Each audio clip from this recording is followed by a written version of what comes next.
is the Michigan women's chess champion this year. And I was the Michigan champion back in 2006, so we are strong in the force that way. So that's cool. So we definitely need to talk some chess afterward. That's amazing. Claire is rated about 2100. I just got my national master title in my old age, which was kind of nice. Because usually I'm at the age where you're sliding downward instead of going up at chess. All right, can it be rational to believe in miracles? Spoiler alert, yes. But I am not here tonight to make the case for a particular miracle claim. You'll get to hear Blake on that next time, and Blake's very good on that. I'm going to let him do that. I gave that talk yesterday somewhere else. So he has his version of it. He'll do that for you. I trust him to do a fine job on it. What I want to do instead is to talk to you about how to think about miracles. Not what to think, but how to think. And so to do that, I want to go through 3 principles that I think are very reasonable, but all of them are denied by the great Scottish skeptic that we'll be talking about a lot, the one that Alan mentioned, David Hume. So I'd like to start these talks, if I can, with an epigraph here. Instead of a passage of scripture, I chose a quotation from a French experimental scientist most of you may never have heard of, François Arago. He said, "Doubt is a proof of modesty. It has seldom harmed the progress of the sciences." I could not say as much for incredulity. Apart from pure mathematics, whoever pronounces the word impossible is wanting in prudence. So you may, if you wish, think of the remainder of this talk as an expository sermon using Arago's quotation as my text. But first, let's go to the devil himself. Le bon David. David Hume, Scottish philosopher, notable skeptic, would not even agree to being called a deist, not even just somebody who thought that there was a God who wound the universe up and let it go, didn't even want to be known by that name. Deeply skeptical fellow.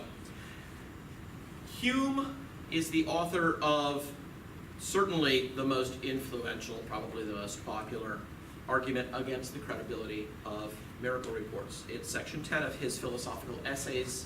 You may know it by the title it later acquired, The Enquiry Concerning Human Understanding. Published in 1748. He was in the middle of his life at that point. Hume was born in 1711. He died in 1776, the year of the American Revolution. He had tried publishing a work of philosophy in which he had made no attacks on religion, and that didn't go over well at all. In fact, pretty much nobody read his treatise. And so he published this selection of essays instead. They're written in a lively manner, and he was considered to be a great stylist. Today, there's an interesting thing happening because Hume's influence was absolutely enormous when I was in college. In the 80s, I went to university. I had more than an average interest in the subject of miracles, and I was told, read Hume. So I read Hume. It's not very long. I said, okay, what else should I read? Well, maybe you should read Hume again. Okay, so he was the man. I could find very few people who knew of any literature critical of Hume, and that then became a bit of a passion of mine. I began acquiring sources. You'll see some of those as we go on. The interesting thing is, though, that there's been a radical change in the fortunes of Hume's argument and the estimation in which he is held. And I can't think of a better way of driving this home than to quote to you the words of an agnostic philosopher of science, who's a friend of mine, John Ehrman, out of the University of Pittsburgh. It is almost universally assumed by Hume's admirers and critics alike that Of Miracles offers a powerful and original argument against miracles. On the contrary, I contend that Hume's argument is largely derivative, almost wholly without merit where it is original, and worst of all reveals the impoverishment of his treatment of inductive reasoning. Why, you said this guy's an agnostic. Yes, he is. But he thinks there's been altogether too much genuflecting at the altar of David Hume. and he's concerned to set the record straight. He's also concerned to set the record straight because he believes, and I think rightly, that Hume's principles applied consistently would truly be science stoppers. And that's a bad thing. So I'd like to make 3 points about reported miracles. I'd like to persuade you of these claims. First one is the existence of a stable order of nature, the fact that there's a way the universe generally works, does not count as evidence against the existence of miracles. You may be cynical or skeptical about reported miracles for some other reason, and that's fine. We can talk about that. But the fact that there's a set of natural laws and a regular way the universe operates is not evidence against them. You may want more evidence for them than you want for mundane events, and that's a separate question. But it's not evidence against them that there is a way that the world works. More on that, because there's a very important little asterisk on that coming. Number 2, it ought to be possible to change one's mind about miracles. Rationally change one's mind. To me, that seems very commonsensical. It seems like this is a factual matter. Here are things that either happened or didn't. We ought to be able to look at the evidence and decide, well, I thought that they did happen, but it looks like not. Or, I thought that they didn't happen, but wow, the evidence is really pretty good. Yes, I should change my mind. That seems obvious to me. It is not obvious to everyone, and it is a position on which I'm going to have to take the opposite side of the argument from David Hume. And third, the proper way to arrive at a reasonable belief is to examine the evidence in detail. I think these are commonsensical. But to some people, they sound like very paradoxical notions, and so instead of just asserting them and glaring at you, I'm going to try to argue for them, and I hope that I persuade you. If you have come in unpersuaded, I hope that you'll emerge persuaded that these 3 points are, in fact, quite reasonable. Point number 1, the existence of a stable order of nature does not count as evidence against the existence of miracles. Hume thought that it did. In fact, he thought that was the decisive point, and you can hang everything on that point. Here's a quotation from his famous critique. A miracle is a violation of the laws of nature. And as a firm and unalterable experience has established these laws, the proof against a miracle from the very nature of the fact is as entire as any argument from experience can possibly be imagined. Now think about that for a minute. On the skeptical side, we have an argument that is as entire as any argument from experience can possibly be imagined. And on the other side, we have some testimony.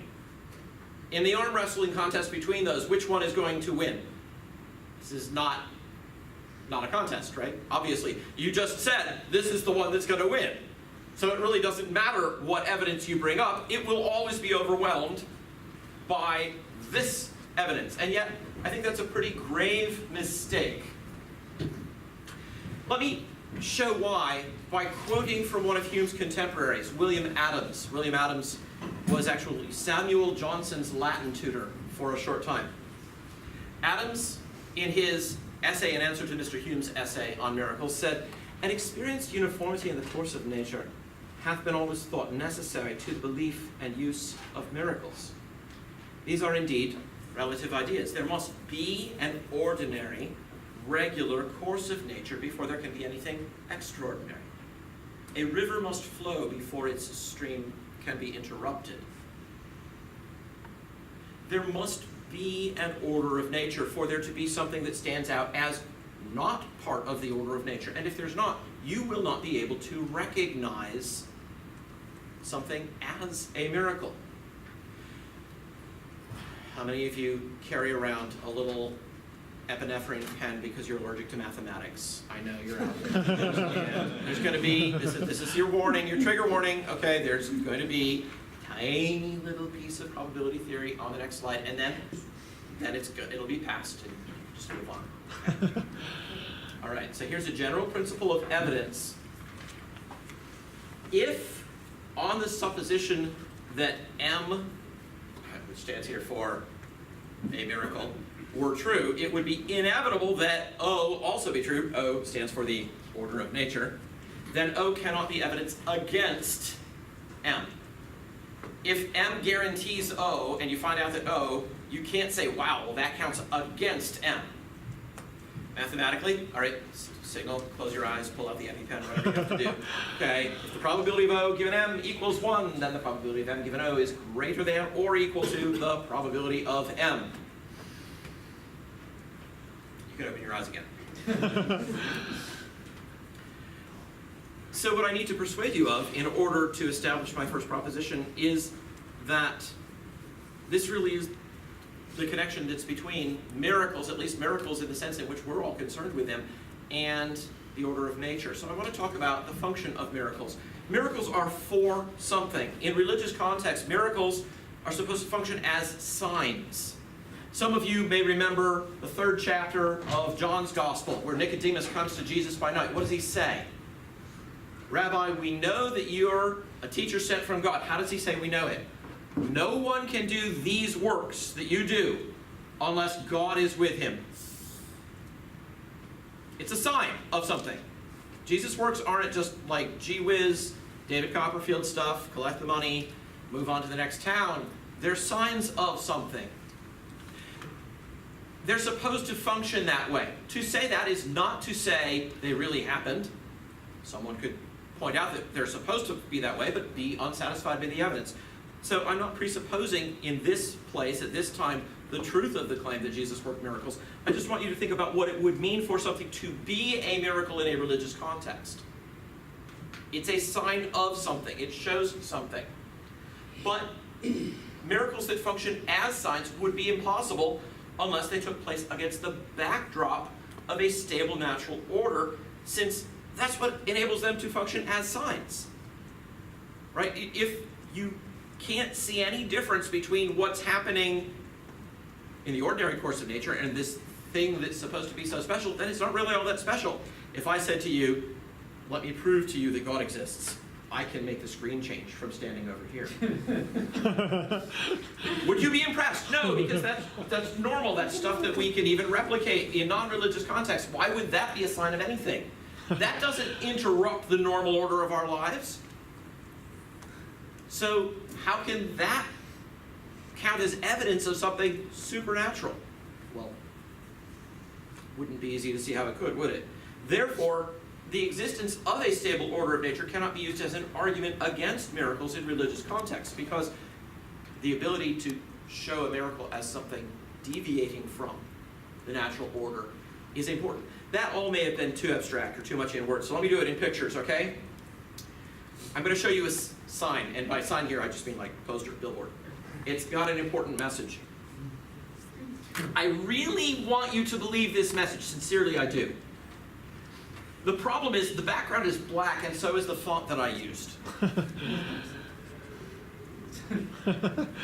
Can you see that this is not really functioning as a sign? I am not persuading you of anything. You can't really tell what I'm trying to tell you because it just looks like the background.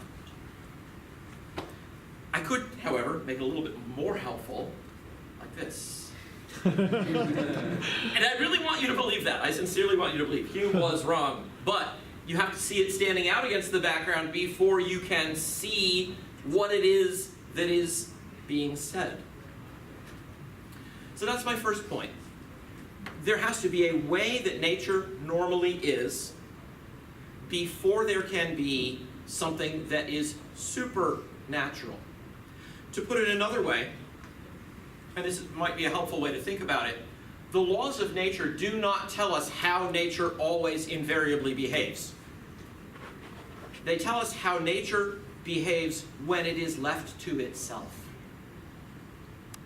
And even within a very thoroughly religious context, there is a distinction between God's common grace and his special acts. And that's a distinction that Nicodemus, who was a devout Jew, was able to access. He was able to see that. Right? There's a difference between the way God lets the universe go in the ordinary run of things and what's happening when you're around and telling people, go wash your eyes in the pool and you'll be healed. This is not the way things normally go along. Normally, blind and paralyzed people stay blind and paralyzed and don't get healed at the very moment that you're saying, be healed. It would be nice if it were otherwise, but it's not. I've always thought that Benny Hinn should really be spending his time hanging out in hospitals. where the people have no money to give him and there's plenty of chance for the power of God to work. That would be awesome light to happen. From which comment you will glean that I am not a fan of every arbitrarily selected claim to a miracle. More on that a little bit later.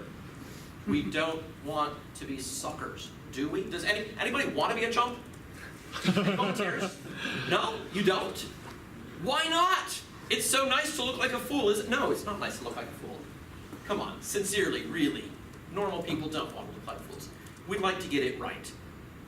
Okay, point number 2. It ought to be possible to change one's mind, rationally change one's mind about miracles. Again, it's hard for me even to work myself around into the mindset of saying, no, I don't want to change my mind. But perhaps the closest thing that I can come to this is that I know that there are some people who hold their religious convictions in such a way that evidence has no influence on them. They would not disbelieve even if they found the body of Jesus in a tomb and could identify it somehow. That's not actually healthy. I know it sounds like it's super pious, right? Oh, I believe in the face of the evidence, it doesn't matter. But actually, I think that's unhealthy because I think that's unstable. I think that people who have a belief that's not founded on fact are incredibly vulnerable. Because what are they going on? We have a technical term for people who hold their religious beliefs just because of their feelings. The technical term is Mormons. This is what they do. If you go to their meetings, I have a testimony. I declare that Joseph Smith is a prophet. Meaning I feel it. I really I've worked myself up into an emotional state, or it just came over me, and I just feel this way. And the bad news is feelings are like sine waves. They go up, but they go down, right? This is not something that's stable. And at some point, they're going to go down, and then life is going to hit you right in the face.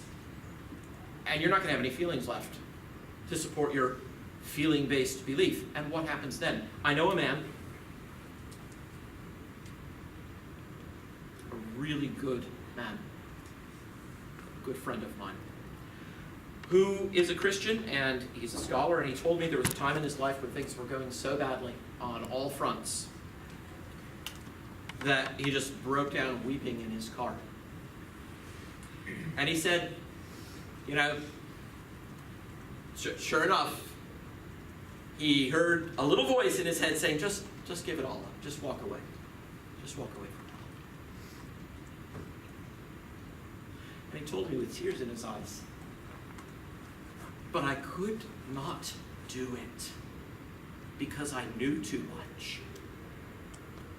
Not because he felt anything, because feelings were not helping at that point, but because he knew too much. For him, the anchor of his faith was in what he knew. And he couldn't walk away. I have, again, non-Christian assistants to help me make my case. William James, certainly no friend to organized religion of any kind, in his book, The Will to Believe, says, and he italicizes this himself, a rule of thinking which would absolutely prevent me from acknowledging certain kinds of truth, if those kinds of truth were really there, would be an irrational rule. This is the trapdoor problem, right? If you form your beliefs in such a way that you can't go back, then if you are wrong, you will never find out. And that's a problem. Sometimes I put it that way as I'm talking with people who seem to me to be super skeptical. There's no way you could convince me. Some of them think that that's a sign of how intellectually powerful they are. I really worry about those people. And so I say to them, tell me, if you are wrong, how are you going to find out?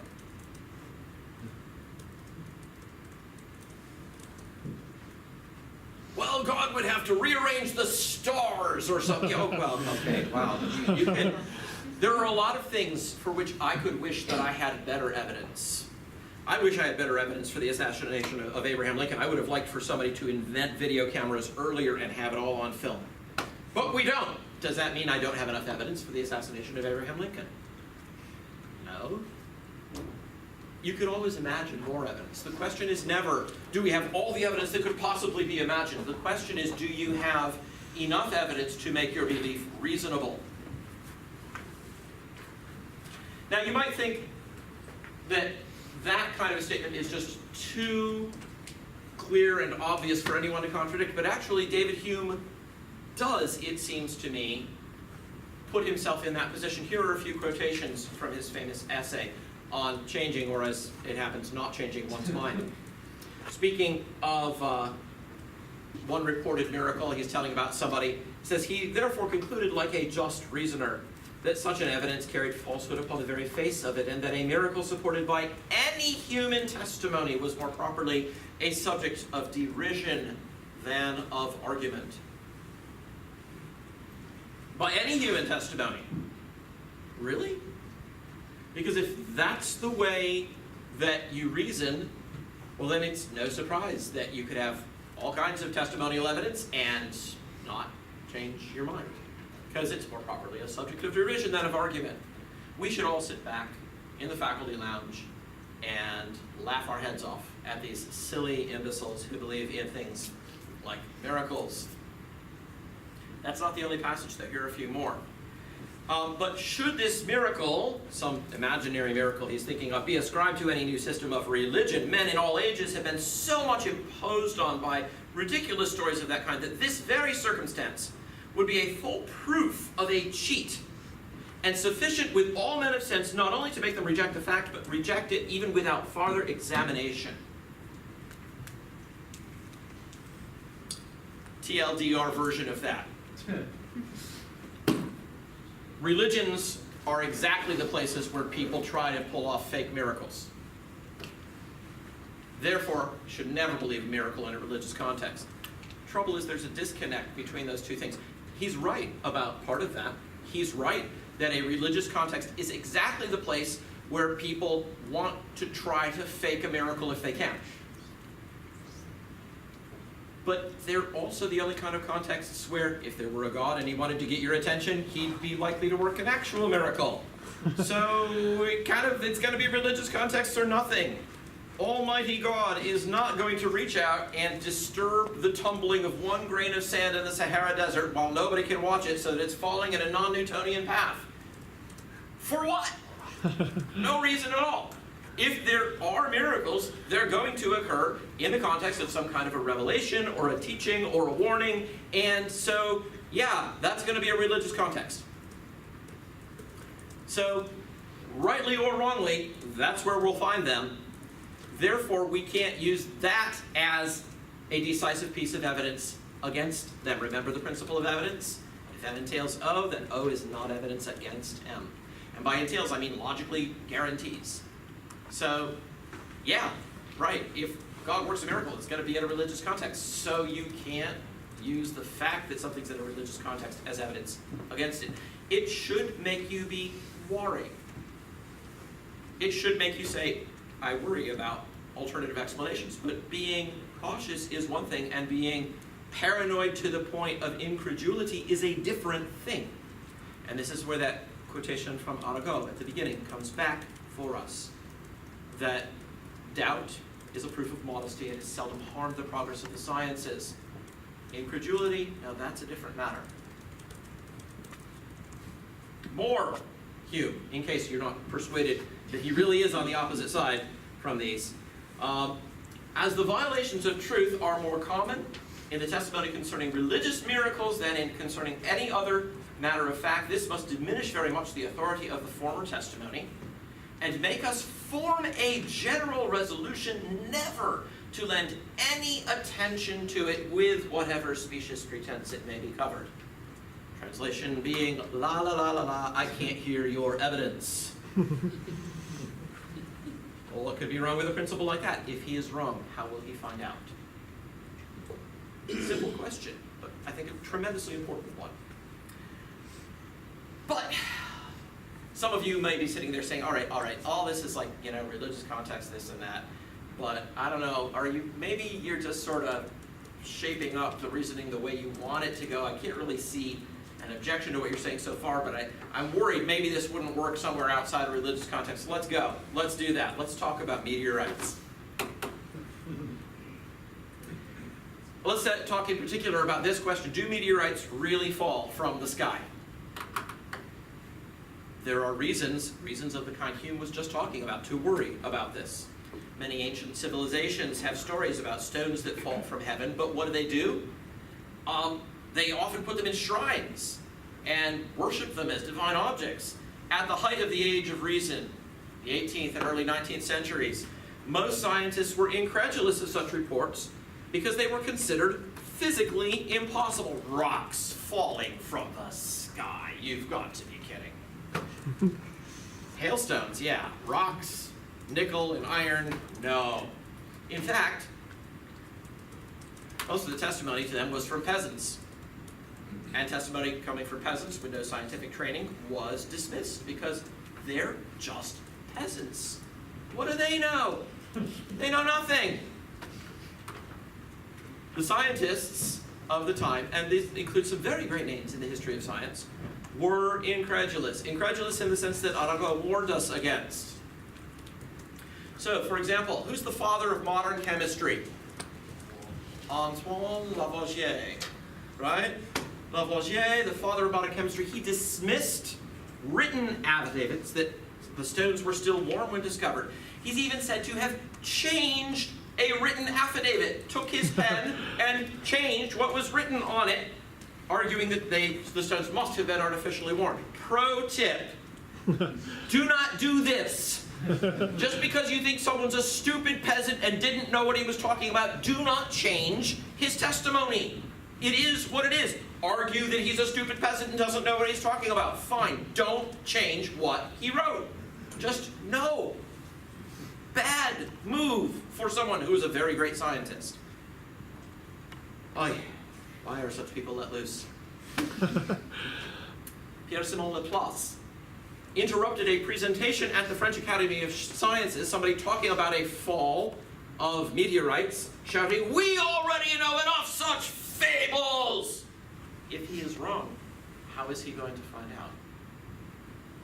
Ems Cladini, who wrote the pioneering work on meteorites in 1819, writes that disbelief and scorn were so common that many museums discarded their collections of meteorites because of the fear of being ridiculed by the scientists. Doubt is a proof of modesty. It has seldom harmed the progress of the sciences. I could not say as much for incredulity. Point number 3. The proper way to arrive at a reasonable belief is to examine the evidence in detail. Now, there are things that we don't examine the evidence in detail about because we don't care. What's the average length of kindergartners' shoelaces 4 weeks into their first semester of kindergarten? I don't know, and I'm not going to try to do an investigation, though somebody could probably get a government grant to do an investigation. But I'm not going to do it because I don't care how long the shoelaces are. It does not matter to me. But if something matters, if it would be really significant if it were true, then the way to form a rational belief about it is to look at the evidence for it in detail. Now, it seems at first like Hume is going to agree. Here's what Hume says. When anyone tells me that he saw a dead man restored to life, I immediately consider with myself whether it be more probable that this person should either deceive or be deceived, the person who's giving me the testimony, or that the fact which he relates should really have happened. I weigh the one miracle against the other, and according to the superiority which I discover, I pronounce my decision, and always reject the greater miracle, by which, of course, he means the greater improbability. If the falsehood of his testimony would be more miraculous than the event which he relates, then, and not till then, can he pretend to command my belief or opinion. You can imagine your philosophy professor today pulling that one out with some glee. and asking you, so what would your pastor say if we put him to the point and said, show me that it would be a greater miracle that the testimony that you have in these books that you call your Gospels would be false than that the thing they claim should be true. What would your pastor say? Well, it's the Bible and we don't ask those kinds of questions. Ah, your pastor has walked into the professor's trap. How do you think people in the years following the publication of Hume's essay met that challenge? Try to wriggle out of it, redefine the terms? Here's how they did it. This is a representative sample from Peter Bain. Exactly! No statement could be more reasonable. Let's proceed to the comparison. The Christian has to produce testimony to miracle whose falsehood would be a mightier wonder than the miracle attested, and Hume has to weigh miracle against miracle. Good! Let's go! Challenge accepted! How does Hume go on? What does he go on to say? Well, what was the next step to be taken? What did his own statement require? Clearly to take up the miracles the Christians allege to be true, set their evidence fully and distinctly forth, point out that however plausible that evidence might be, its fallaciousness would be no miracle compared with the miracle affirmed. But every reader of Hume's essay knows that he has done nothing of the sort. What does he do? He does a trial by proxy. He brings up some healings at the temple of Serapis in Egypt, where the emperor Vespasian was asked to lay his hand on a couple of beggars and they got better. And he says, well, you don't believe those stories, do you? Now, Bain says that's not fair. The nature of the evidence required for the Christian miracles, once fairly stated, those miracles are quietly put by him out of court. The trial proceeds by proxy. Hume does not ask what proof is offered that the Christian miracles took place. He calls to the bar certain miracles with which Christianity has nothing to do, and then enters upon their evidence, condemns them as falsities, and calmly informs the court that the Christian miracles are disproven. How would you like it if you were brought into court to be tried for something horrible, some horrible crime, and they said, all right, let's open the trial, and they bring in some scruffy-looking character you never heard of before, they condemn him of the crimes, and then they say, therefore you are guilty. Fair dealing? Crazy! You want to evaluate me, evaluate the evidence about me. You want to evaluate the Christian miracles, you have to look at that in detail. Hume doesn't touch that evidence. Well, maybe you think it's just a little bit overstated, but there's still a good objection here. After all, maybe you want to say it should require more evidence to establish a miraculous claim than an ordinary one. If you tell me the sun rose in the east today, I'll say, yeah, right, I know that. You don't require huge levels of evidence to do that. If I tell you the sun rose in the north today, you're going to worry about me first, and so you should. You are going to want more evidence for that than for the ordinary claim. So there we go. So we've reconstructed this. Now, sometimes this kind of point is attempted to be put forward by a slogan. I think the slogan doesn't really work the way people think it does. Anybody know what slogan I'm about to say? Extraordinary claims require extraordinary evidence. Give that man a donut. Okay? So here's the question. That sounds clever. What does it mean? Well, because that claim was put forward by the late Carl Sagan, very forcefully and publicly. Sagan was the presenter for the original Cosmos show, a very engaging fellow. He's the guy that used to say there are billions and billions of stars. Oh, I love the man. But because he used to say extraordinary claims require extraordinary evidence, as though this were something very clever, I have decided that I am going to christen this argument the Argumentum Sagani. So, after extensive research, here's my best attempt to reconstruct the Argumentum Sagani. Premise 1, extraordinary claims require extraordinary evidence. Premise 2, claim that a miracle has occurred is extraordinary. Therefore, any evidence supporting it ought to be extraordinary as well. Premise 4, I'm not sure what I mean by extraordinary. Premise 5, but whatever you come up with, it's not going to work. Therefore, no one is justified in believing any miracle claim. Have you ever heard somebody who sounds like they're pretty much meaning this when they bring forward that slogan? Yes, you've run into this. Okay. What is this? This is just incredulity repackaged. Right?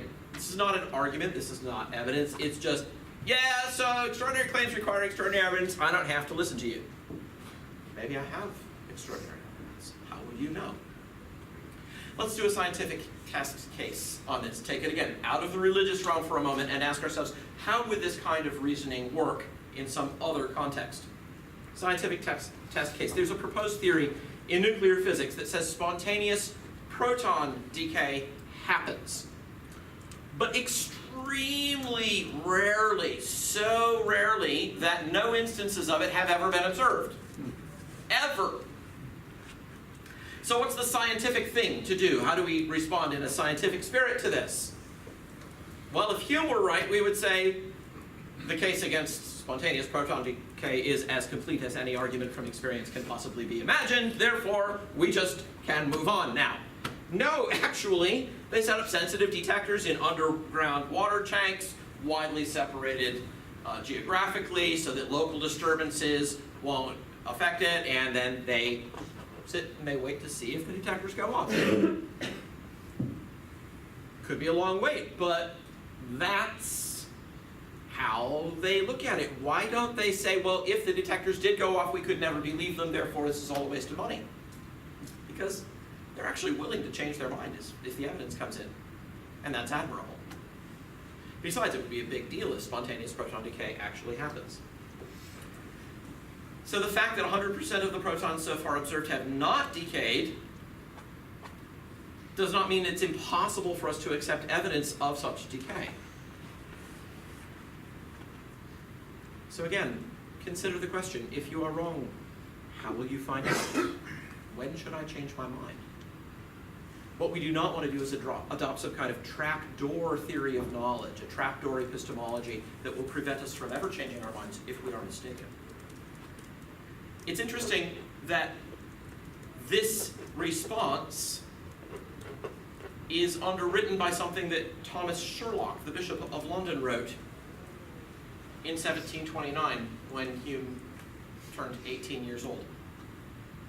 I do allow that this case and others of like nature required more evidence to give them credit than ordinary cases do. You may therefore require more evidence in these than in other cases. But it is absurd to say that such cases admit no evidence when the things in question are quite manifestly objects of sense. A dead man is something that you can see. You can check it out with your senses. A living man is something you can see. You can check it out with your senses, and you can tell the difference. How many of you had like a best friend in school, somebody that you hung out with a lot? Yeah? The rest of you just had no friends? Okay, all right. For those who did, can you remember a time when you spent the better part of the day with that person? Can you? Think about it? Okay. Could be a family member, so just somebody.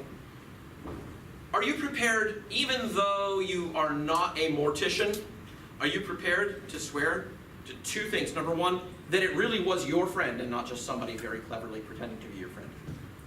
You think you're competent to say that? Yeah. Are you prepared to swear that the person you spent the day with was alive and not dead? Okay. That's all the expertise you need to give the kind of testimony we're talking about here. This does not require advanced scientific degrees. It requires the ability to recognize your intimate friend and to tell whether he's living. We're all pretty good at that.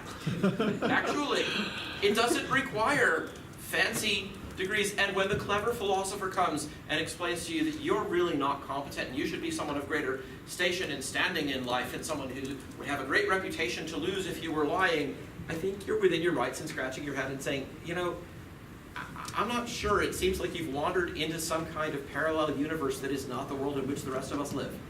because that's not how it works here. But maybe there's still an objection that could be brought here. Where do you start? Miracle claims. Really? Well, which ones would you like? There are many religions and thousands upon thousands of miracle claims. And I suppose you want me to start with yours, don't you? Why yours rather than somebody else's? You know what? It's true. There are many religions and thousands upon thousands of miracle claims. So it's a fair question, how could anyone hope to use miracles as evidence for a religion? We would need some kind of touchstone. We would need some way to distinguish the true from the false. How could we do that? How would we do that? Well, it turns out there are neutral criteria. Criteria that make no reference to any particular religious creed. Criteria that can be seen to be reasonable without any appeal to one religion or another, that we can use to help to filter out unpromising candidates for a religious miracle. The person who put forward a handful of these that I like to reference first is John Douglas. He wrote a book called The Criterion. It was a response to Hume. Hume wrote in 1748. 9 years later, Douglas's Criterion hits the shelves. He says, a miracle claim may reasonably be doubted, not disproven by this, but doubted, when it's reported only long after the miracle is supposed to have happened, or it's reported only at a very great distance from the scene, or it would have been allowed, when first made, to pass without examination.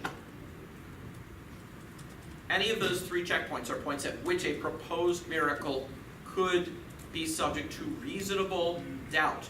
So if you want to go looking for a place where a miracle could plausibly really have happened, start by choosing the most promising candidates. Filter first. You don't have to just line up hundreds of thousands of claims and then go through them alphabetically or something like that. You can approach this in a reasonable manner. No guarantee that there will be any genuine miracles there. No guarantee that you won't accidentally have set aside something that really was a miracle, but this is the way to prioritize the best cases.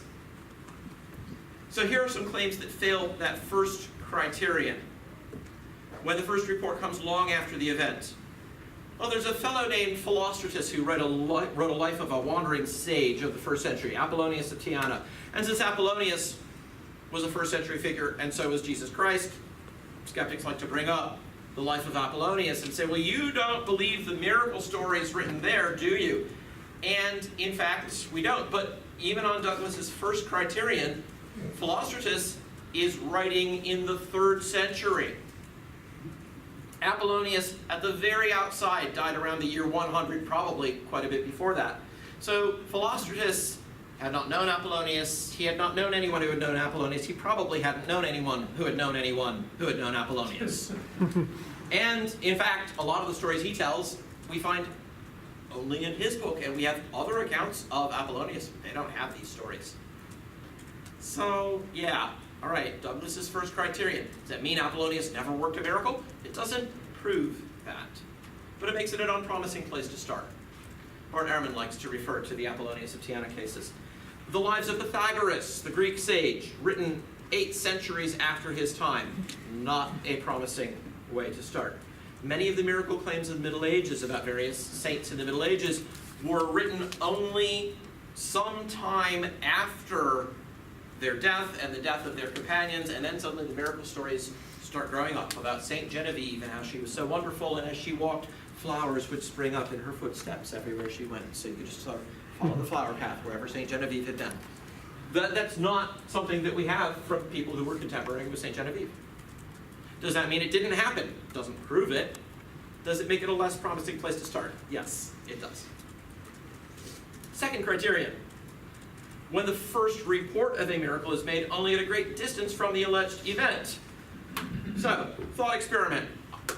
You hear that somewhere in the Himalayas there is a Sherpa. He guides climbing parties up Mount Everest, and just every now and again, to change the pace, when they're in their tent at night, partway up the slopes, he will turn water into wine.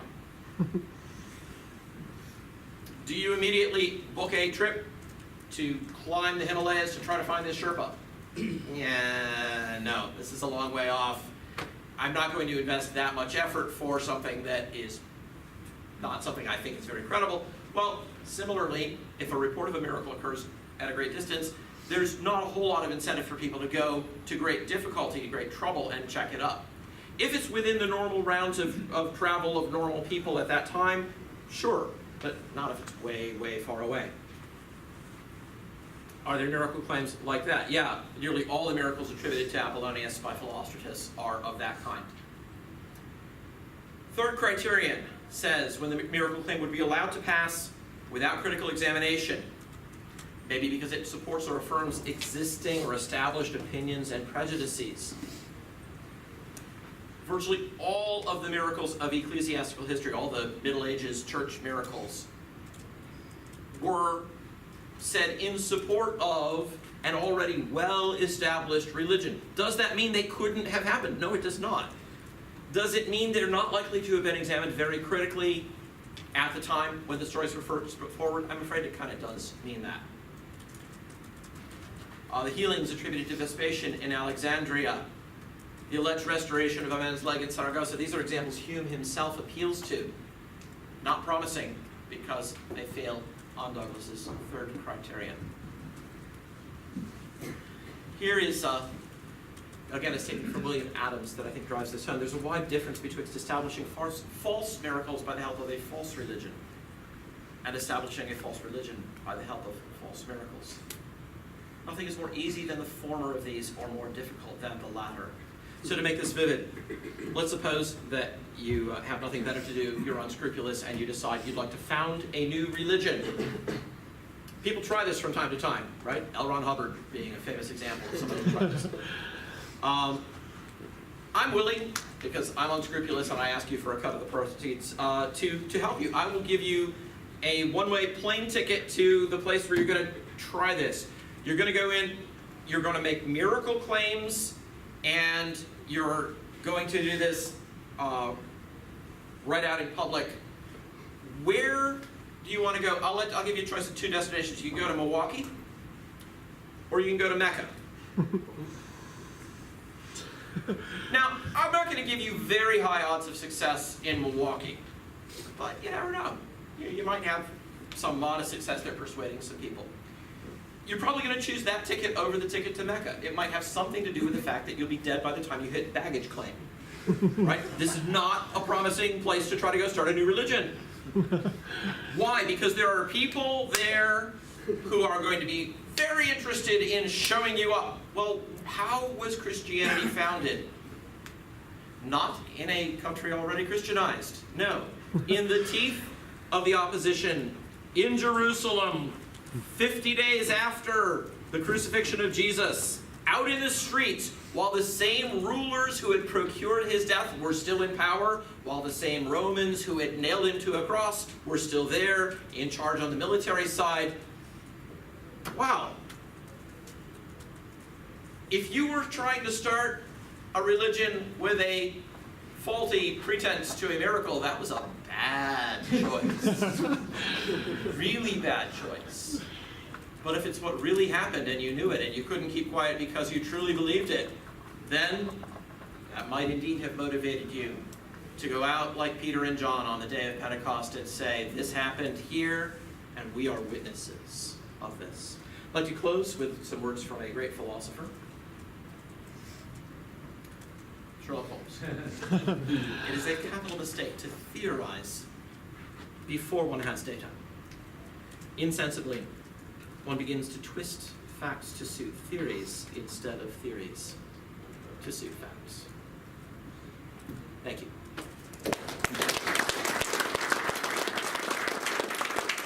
Alex, we have a little time. If you guys want to ask some questions, I will do my best to do that. If you ask a question, I'll probably try my best to restate it, just because I think my voice is likely being picked up by the camera, and I'm not sure whether yours would. So if in doing that I mangle your question, stop me and make me get it right. So anybody, anything?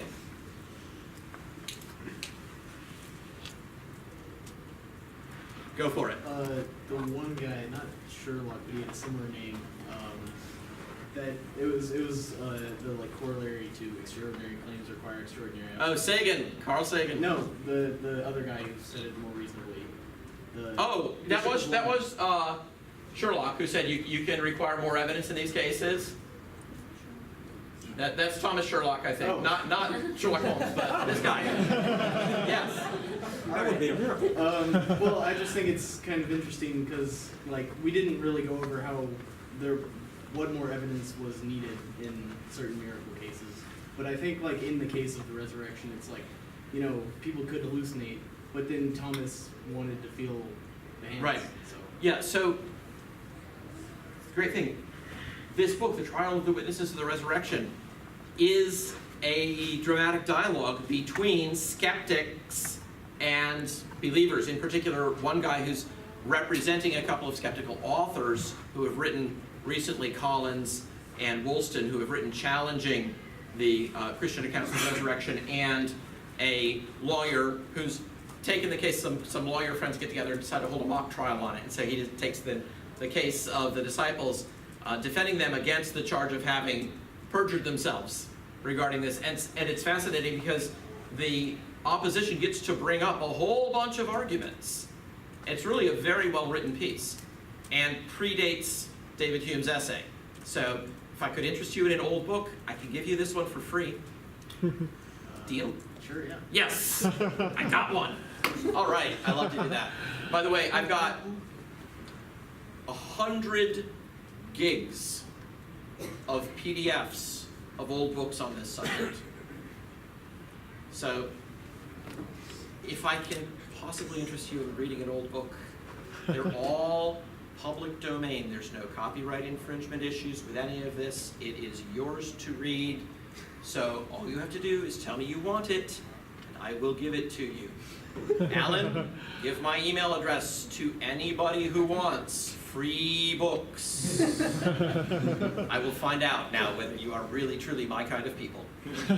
Lee knows, because Lee back here, he's got my hard drive, at least the last incarnation of it.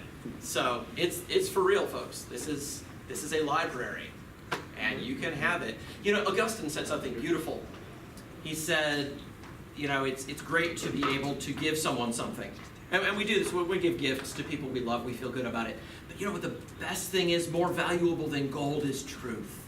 Because you can give it to someone, and you still have it. It doesn't get any better than that. So that's kind of what PDFs are like. Have it! I still have it on my hard drive. Plus, if my hard drive crashes, I'm coming to you. Yeah, Alan, go. You made a pretty good case that Hume was defeated in his own day. I seem to remember there's a bit of controversy perhaps about it, but how did Hume respond? Wasn't there something where he may have conceded in some sense that he... Can you talk about that? Because I don't remember the details. Yeah, so Hume did not engage in any written public debates about it. But there was one author, and I didn't even quote him here, although he's a very significant contributor to this. His name is George Campbell. He was a Scottish dissenting minister, and he wrote a book. It started out as a sermon, and then he enlarged it, and it came out as a book called A Dissertation on Miracles. It's all about Hume, point by point, relentlessly following Hume through the argument. And Hume is reported to have said verbally to a group of friends, the Scotch theologue has defeated me. Which he probably was none too happy about, because he was very pleased with himself when he penned that essay. It was probably actually something he wrote when he was younger and then tucked into this 1748 book later. But Campbell's refutation is so thorough.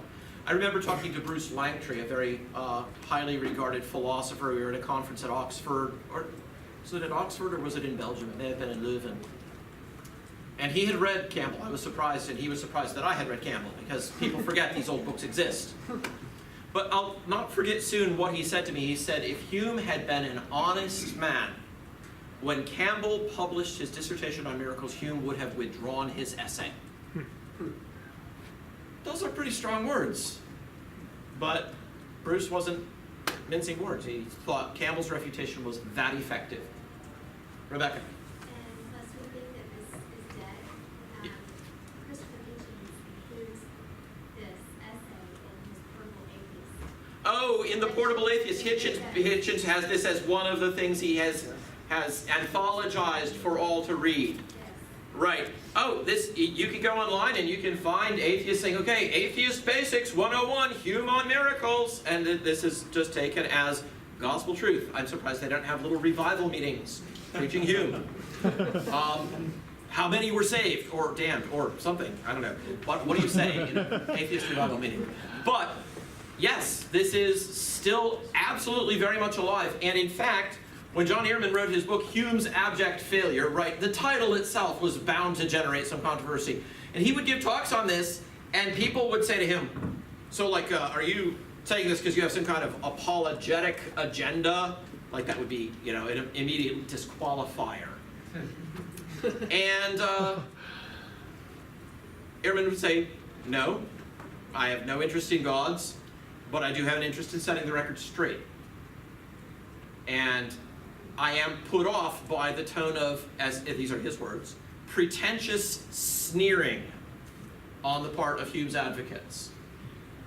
So, no doubt, Hume's advocates will scream, good. There's been too much genuflecting at the altar of David Hume. And he's an agnostic. So, not to shelter behind him, but just to point out one doesn't have to be all in on the Christian apologetics front in order to see there's just something deeply wrong with this argument. You don't write a book calling it someone else's abject failure unless you are really prepared to rake him over the coals. That would be a bad title choice. You propose 3 criteria to when you should doubt miracles, Yeah. right? Would you say those 3 criteria are sufficient to figure out? No, I wouldn't say that if something passes all 3 of those tests, that means automatically that it's true. But there are some other tests you can apply. You want to be careful about doing this. You do not want to do history like it's math, right? With math, we subtract 4 from both sides, shift some terms around, square them both. Okay, there's my answer. I found X for you. In history, we provide evidence.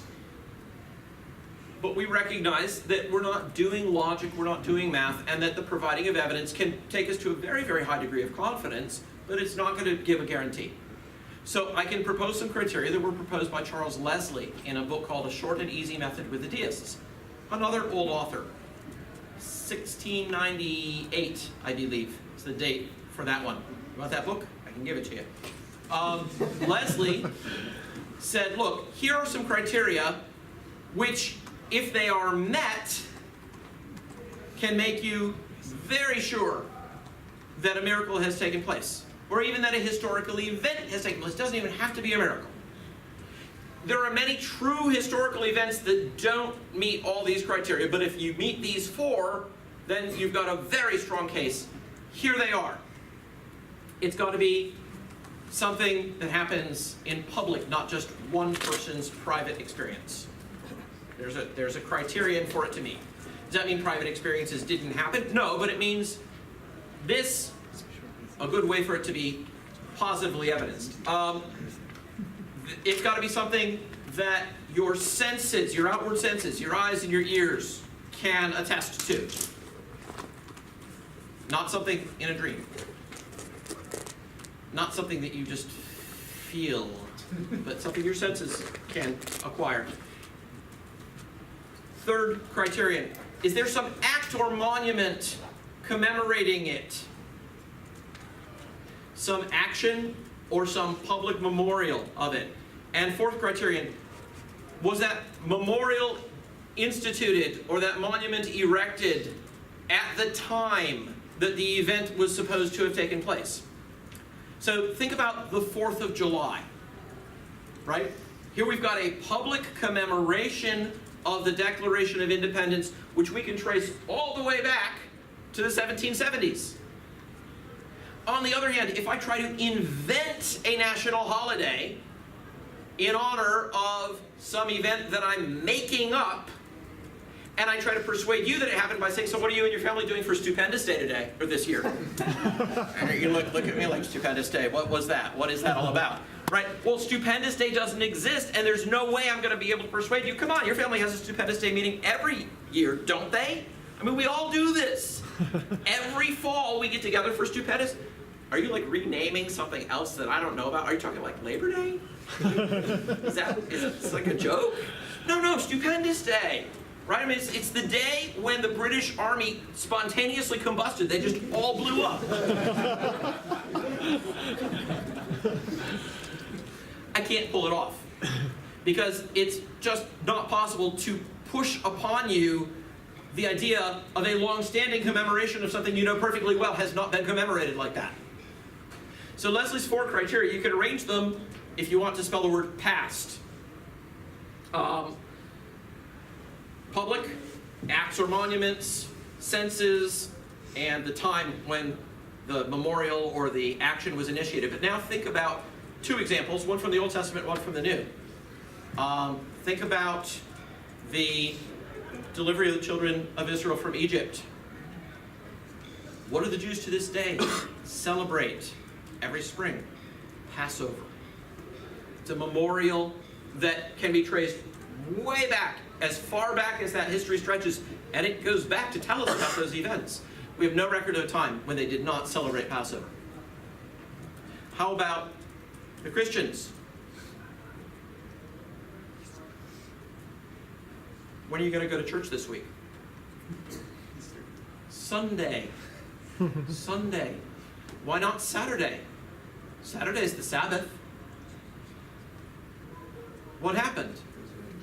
Why would people who were devout Jews, which is what all of the first Christians were, select Sunday as the day of worship? What is it about Sunday? Well, they tell you. You don't have to wonder. And they tell you in documents that go back to the middle of the 1st century.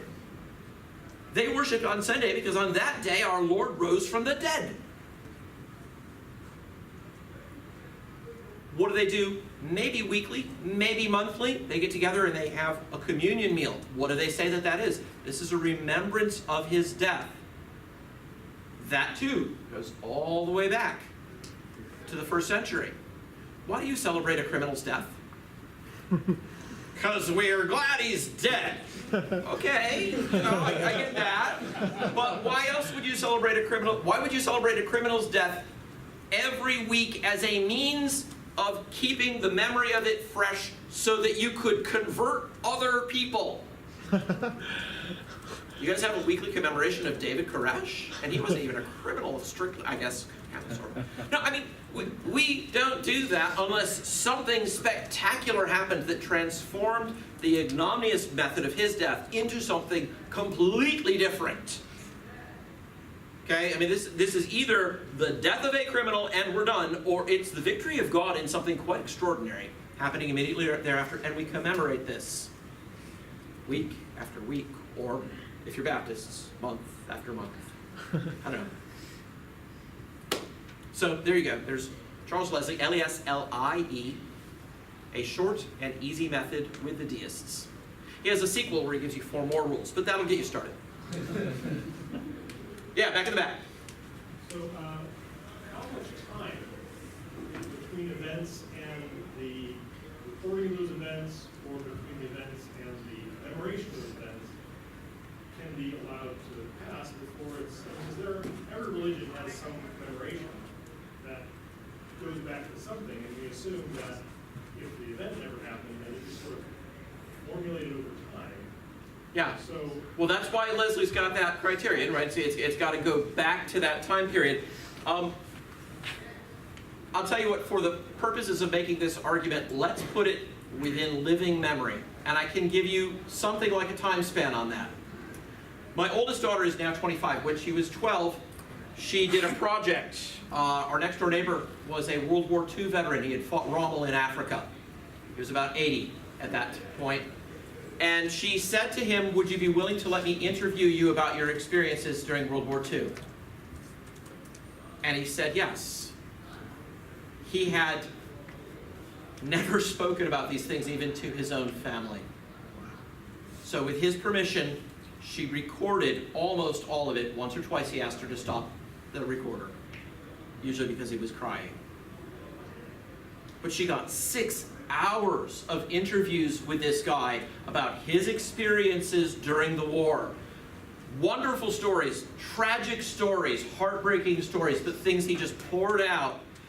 And then she burned all of that onto DVDs and gave copies to his kids because they'd never heard it. So here's a guy who was 80 and she was 12. So there's a 68-year gap there. But she was old enough to know exactly what he was talking about, and he had a clear enough memory to be able to tell it to her. So let's call that 2 full generations. Here's a guy old enough to be her grandfather, but still alive. You know, human beings do not come into existence, write a book, and perish all in a flash. They live to some age, and they're equipped with a thing called memory, and it allows them to recall things that happened within their adult lifetimes. And they can tell that 1 or 2 generations down to people who can get it straight from the eyewitnesses. I learned stuff about Rommel I had not known. Like, Rommel, the German general, had orders to kill prisoners of war, and he would not do it. He would arrange prisoner exchanges instead, and he would abide by the terms of those exchanges. So Jim said, we fought him and he was on the other side, but we respected him. I'd never heard anybody say that about Rommel before. Now I know things I couldn't have found out easily without talking to somebody who was there. So I would say that would be a good outside limit. You got to have it that the person can still be alive and be talking to someone who's just old enough to be able to really get what he's saying. In the case of the New Testament, we definitely can come down well within that window. It's not even close. You've got people, John writing in the book of Revelation, I was in the Spirit on the Lord's Day. They're already calling it the Lord's Day. Which day is that? Well, it's perfectly clear from the unanimous Christian tradition. That is Sunday. On a certain day of the week, set aside a collection so that when I come, you don't have to scramble to get it, says Paul, talking about taking money to Jerusalem. Which day of the week will it be? It's the Lord's Day. It's going to be the Sunday. The first day of the week. On the first day of the week, set aside. So we have this terminology woven through the New Testament. We can go into the 2nd century and see Justin Martyr talking about it. This is just widely established. There's really no doubt about this. So for these kinds of things, we can go back well within that limit. By the way, the 2-generation rule is the limit that's set up by the Greek historian Polybius as well, when he talks about getting your testimony, and he says that's pretty much the outside window. Beyond that, it becomes dodgier. Is that a fair answer to your question? Thanks. Yes? Hey, Vanderbilt guy and myself. All right. Hey, there we go. Anyway, let's put this in perspective. Sure. The Gospels. Yeah. The scribes and Pharisees killed Jesus. Why did they do that? If he was not doing miracles, no one would have followed him. Yeah, he had a following. Yes. If he wasn't doing miracles, no one would have followed him unless he had been starting a military rebellion. And then there were plenty of people who would have followed, but that's exactly what he didn't do. In fact, you read John 6, feeding the 5,000. How does that end in John 6? Here's Jesus, he's worked a miracle. He sees the crowd is going to come and take him and make him king by force. Read it. Read John 6. And he's out of there. Not the kind of Messiah that I am. So to explain the miracles, they say, well, he must be doing these things by the power of Beelzebub. Right. They have their own Prince of the explanation. demons, okay? It's They're supernatural, but acknowledging from it's the wrong happened. side. Okay. Yeah. They're acknowledging these things have happened. Right. And we read in the Gospel of John, Caiaphas says the whole world's going to go after him, Right. follow him if we don't kill him. That's right. Moreover, and this is, I think, a really important thing to remember, some people think, look, no, if he had worked miracles, they would have believed him and they would have followed him. Well, what do you read in John 12 about the reaction of the Jewish leaders to the resurrection of Lazarus? As you start reading John 12, it's just after John 11 is all about the resurrection of Lazarus. John 12, they're all upset about it. Lots of people are hearing about it, and they start making plans to kill Lazarus again. And make it stick this time. Not people who are willing to follow the evidence, people who are so desperate to see something that they worked very hard to erect crumbling, kind of a fragile modus vivendi with the Roman conquerors, and now they're seeing the world being rocked by this. They are not going to let anybody get in the way of that. And they fear what later came down on their heads when the Zealots started a rebellion against Rome in the 60s. They fear the Roman legions will come in and they'll be flattened. And that is exactly what happened, but not because of the Christians. That's not the kind of king Jesus was. You remember when Pilate says, "Are you a king?" John 18, and Jesus says, "My kingdom isn't of this world. If my kingdom were of this world, my servants would fight to keep me out of the hands of the rulers. But that's not the kind of kingdom my kingdom is." By the way, do you ever notice the beautiful little coincidence there? My servants would fight. Think back to the Garden of Gethsemane the previous night. There's this guy named Peter. What does he do? Chops off the ear of the high priest's servant. We get the name of the servant. His name was Malchus. And John tells us that story, and then here's Jesus, a chapter later, saying, well, if my kingdom were a worldly one, my servants would have fought. I don't actually have a copy of playground rules from the first century, but I'm thinking maybe hauling out a sword and chopping off somebody's ear counts as fighting. So how can Jesus get away with this? How can he get away with saying this? Wouldn't there just be physical evidence that your servants were fighting? Yeah, except we have 4 Gospels, not just one. You notice what we read in Luke about that? What happens when Peter cuts off his ear? Jesus says, "No more of this," and he heals his ear with a touch. There is no physical evidence left. And so Jesus, talking to Pilate, as recorded in John 18, can say, my servants would fight if that's what this was about. And nobody wants to bring in Malchus with both ears fully attached and say, well, he chopped off his ear. Really? I'm having, what's with that? Oh, by the way, who was Luke? The only one who records this little medical detail? The beloved physician. Go all through Luke's gospel. And this is something in the undesigned coincidences that is just like a beautiful thing. You will find every time that Luke is writing about one of these things, he's trying to get more details. Oh, Mark will tell you that Jesus healed a man with a withered hand. Luke will tell you that it was his right hand. Matthew will tell you Jesus healed a leper. Luke will say his whole body was full of leprosy. Mark tells you Peter's mother-in-law had a fever. Luke uses this medical terminology of the time to tell you it was a great fever. Luke wants these little details. And when the conversion of Paul gets narrated in the Gospel of Luke, in the Gospel of, listen to me, in the Gospel of Luke, part 2, the book of Acts, chapter 9, in Luke's narrative, you hear all about Paul's blindness and how it was like scales were falling from his eyes as he's being healed of his blindness. When Paul tells the story of his conversion twice in Acts 22 and Acts 26, that doesn't come up because Paul's not a physician and he doesn't really care. But Luke cares. So he's got the little medical detail in there. I love little stuff like that. Little details. Put enough of them together, you get something really cool. The other attestation comes from the book of Exodus. You got to say, did God do miracles in Egypt? Well, Pharaoh just saw it as a good idea at the time to let 600,000 people, their slaves, walk out. Just of his own volition. You know, I was just talking with somebody who said, but you know, did the Exodus really happen? And there's a whole lot to be said there. And I'm actually putting together, I had just said to Alan 2 minutes before we met with this person, you know, I've been thinking about giving a talk on the Exodus sometime. It's something I haven't done yet. And then we get together with this guy, and what comes up? The Exodus! So at some point, you're probably going to hear a talk from me on that. So you have been warned. Yeah?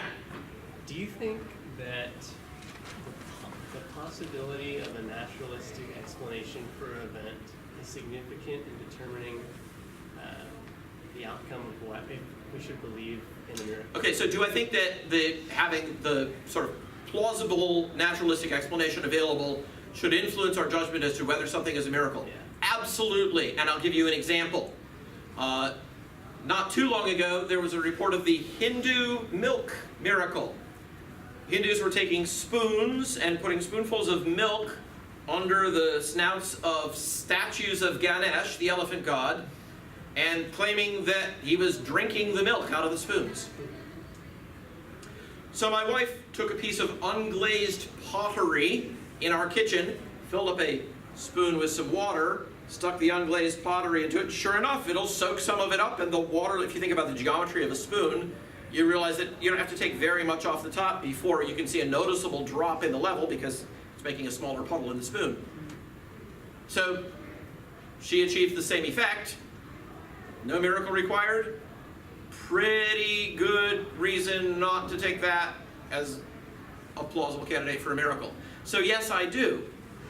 Let me know when you have somebody who promises that he'll rise again in 3 days, and he's dead and buried, and he comes out. There is an account of something like this. Dr. Thomas Ems in the early 1700s, some enthusiasts said, oh, he's going to rise from the grave on a certain day in May in 1708. And so people actually showed up. Actually, a really large, rowdy crowd showed up. I'm sorry to say, Dr. Thomas Ems did not rise from the dead. And all the enthusiasm of his followers could not make them believe that he had. So, yeah, there are some things that it would be hard to fake. But they're the kinds of things that seem not to have happened all that often. All right, Alan, I think we're right about the 8:30 line. Thank you, guys. I will hang around if you want to talk more or play me a game of chess. We're here for it. Otherwise, thank you so much.